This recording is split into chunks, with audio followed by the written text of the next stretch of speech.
तो नमस्कार दोस्तों, आप सभी का फिर से एक बार और स्वागत है हमारे YouTube चैनल भोजपुरी पेज में। और मैं हूं आप सबका दोस्त भाई अजीत यादव। दोस्तों देखिए, हाल फिलहाल में क्वीन शालिनी जी मनोज तिवारी जी से मिली थी।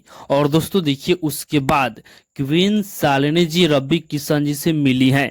दोस्तों आप लोग तस्वीर देख सकते हैं कि अभी अभी क्वीन शालिनी जी इन दोनों तस्वीर को शेयर की हैं। और दोस्तों शेयर करते हुए लिखी हैं कि रवि किशन जी से मिलकर मुझे बहुत ही अच्छा लगा। तो दोस्तों आप लोग देख सकते हैं तस्वीरें कि क्वीन शालिनी जी रवि किशन जी से मिली हैं, जो कि तस्वीरें क्वीन शालिनी जी शेयर की हैं। तो मुझे लगा कि आप लोग के बीच में इस अपडेट को शेयर करना चाहिए। तो ये अपडेट जानकर आप सबको कैसा लगा हमें कमेंट बॉक्स में अपना राय जरूर बताइएगा। और इसी के साथ हम इस वीडियो को समाप्त करते हैं। ये वीडियो अगर पसंद आया होगा तो इस वीडियो को लाइक शेयर कीजिएगा।